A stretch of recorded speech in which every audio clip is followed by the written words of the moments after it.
again for another 2-Minute Tuesday.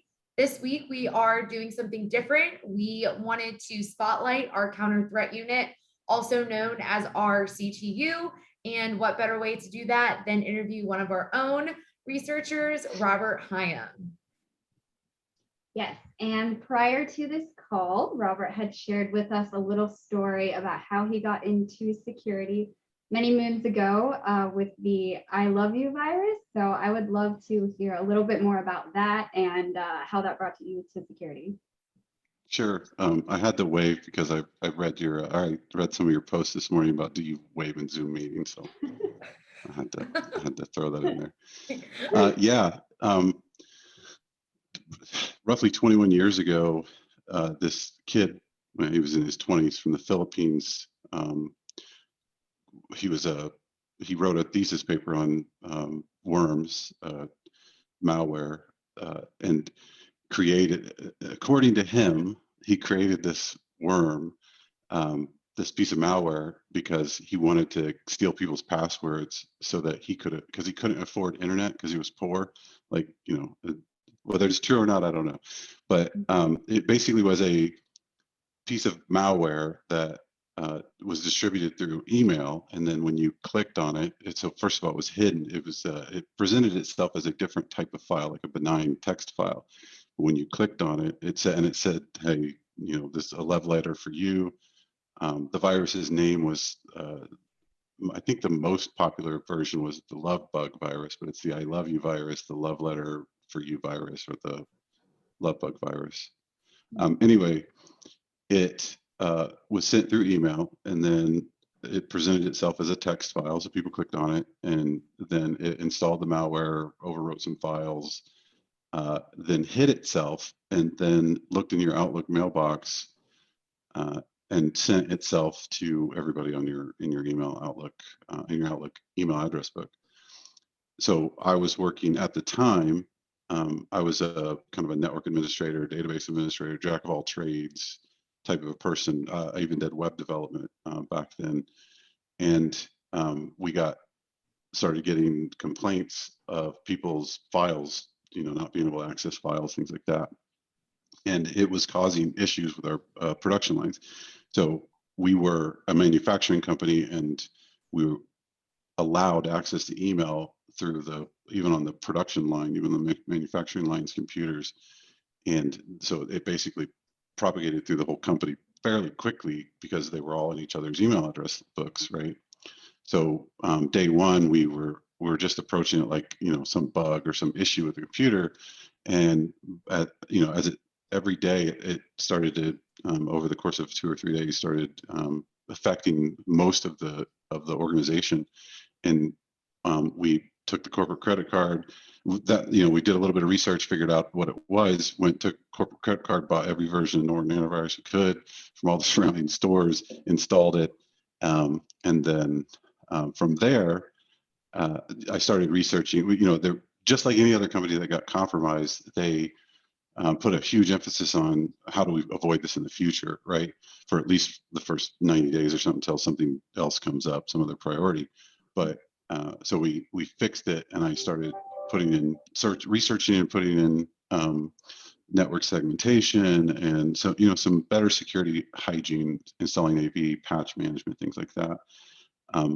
What kind of as I was kind of looking back through and thinking about this time in my life, it occurred to me that this was 21 years ago, and I wouldn't have had to tell you that. I could have said this could have been a story that was in the news yesterday. A file was sent through email. Somebody clicked on it. It was presented itself as something else. It installed it like ransomware kind of thing. It locked all the files, and then it propagated itself. Right. So it's 21 years later. The bugs that are present are different and maybe a little bit more complicated, but the ways that people are attacking are still the same. But that's how I got into this. That's what kind of pointed me in this direction, was that virus and that research that I had to do. Well, you're part of an elite group to be practicing security for over 2 decades. Absolutely. Yeah, exactly. And one of the things I kind of wanted to touch on a little bit more with you was about SecureWorks the CTU. Just wanted to touch on that just a little bit more from your perspective.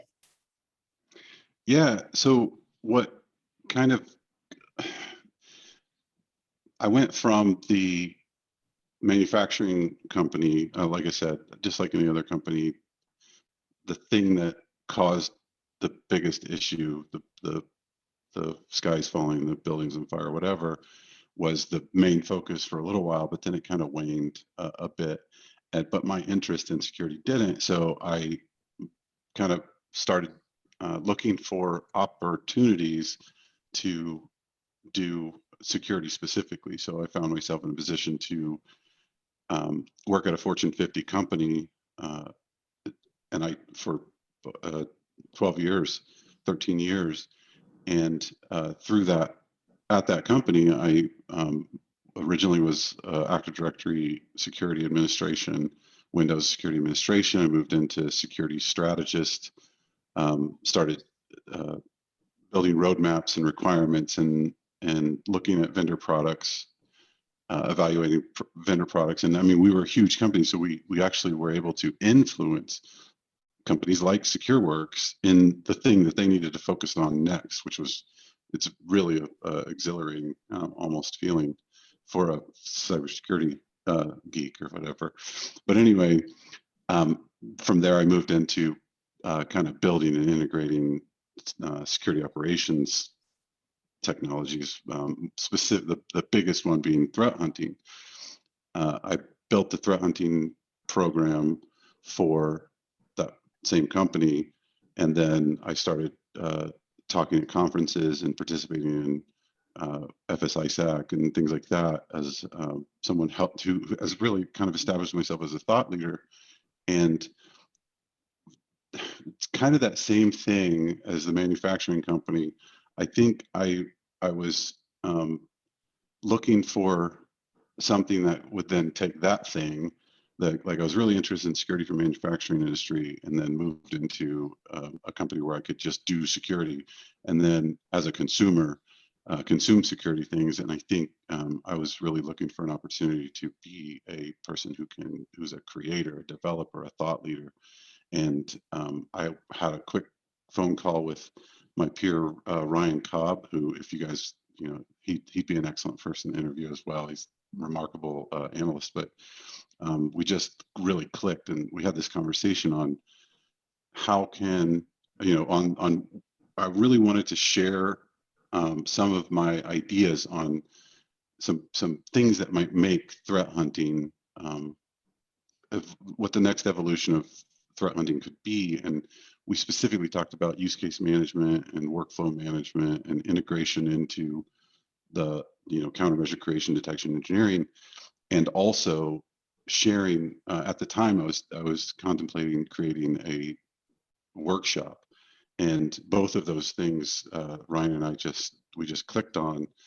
And I had the privilege of coming to SecureWorks, and then we created that workshop, and I delivered it pre-COVID in person all over, outside the country and inside the country, and then several times we kind of converted it to a virtual workshop. So, and we've been really working hard within CTU on a use case management, workflow management system for threat hunting, using some of those concepts that if a customer wanted to, a customer who wants to implement threat hunting but needs help, how can we best position ourselves to provide that for them, and what CTU is in regards to this security services and product company is like I don't want to pretend like we're the most important piece. We're just a piece, but from my perspective, the CTU includes threat intelligence gathering. So let's understand what the adversaries are doing. We have some really talented folks over in our threat intel and cyber intelligence cell whose job is to understand what the adversaries are doing right now, what they might be doing next. And then and they also consume information from our IR. So when we have an IR engagement and we see some unique thing, or say maybe we see a pattern, we the threat intelligence takes that, and the cyber intelligence and our countermeasure creation team, all within the CTU, take that information and try to use it to create better ways of preventing and detecting adversaries. So, and we have a ton of customers and a ton of data to work with. And it just, the CTU and being a part of the CTU and this talented group of developers and engineers and analysts, I think we're just in this unique position to influence where threat hunting goes next. And it's what really attracted me to this team. I cherish my years as a consumer of technology, cybersecurity technology and services.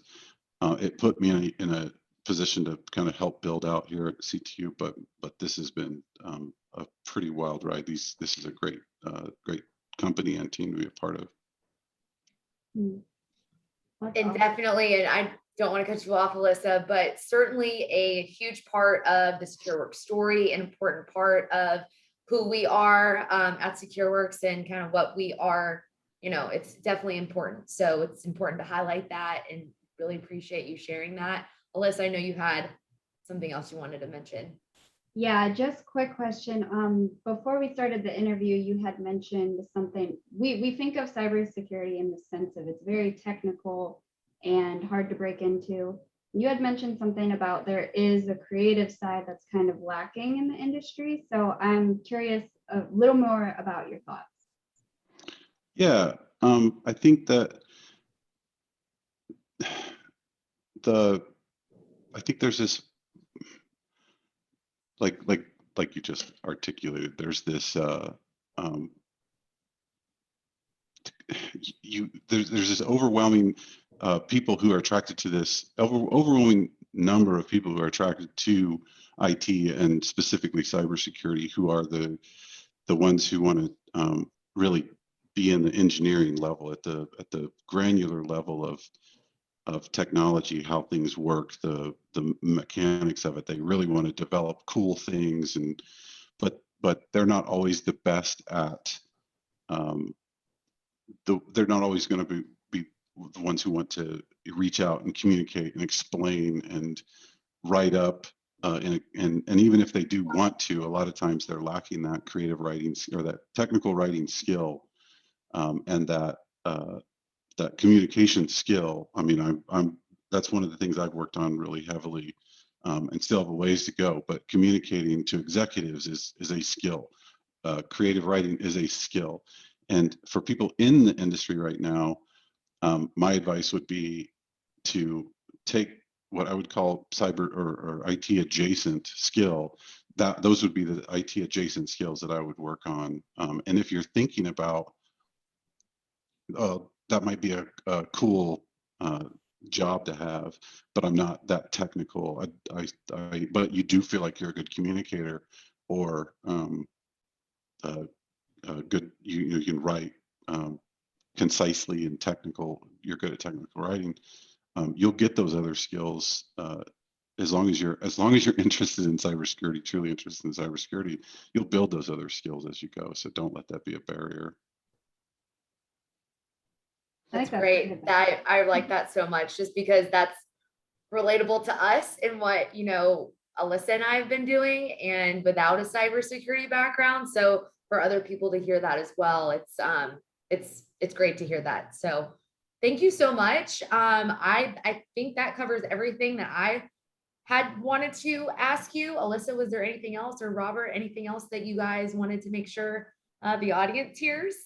Yeah, let's get maybe a tip from the CTU. What would you want everybody to know? Yeah. Oh, from the CTU. This doesn't maybe necessarily something have to about, reflect. or maybe something about your day-to-day that maybe people don't know about, or something, that's cool that you do day to day, or just something cool about the Sure. CTU. So I think what I can do is tie it in a little bit to something almost like an advice type of thing. My own experience in the CTU with, and I can translate that into kind of a advice for people who want to try to do something like this, which is I've been a part of a lot of really cool research and development since I've been here. My most recent opportunity was to do some research on applying machine learning to identifying lateral movement. So when someone compromises your credentials and then they take those credentials and they try to figure out where they can move to next, eventually trying to get to, you know, your important data or to a point where they can shut you down your business or whatever their intention is. That's lateral movement, is moving, you know, getting an initial foothold and then kind of moving from there, pivoting from there to different places. So identifying and many times pivoting from that kind of initial foothold to these other places, you use technologies that are available to you that are in use by other, whether it's administrators or users or whatever in your network. You're using technologies that are already in use on your network. So it's really hard to tell when it's legitimate versus malicious use of these technologies to move from one pivot from one place to another, whether it's a bad actor or, you know, your support staff.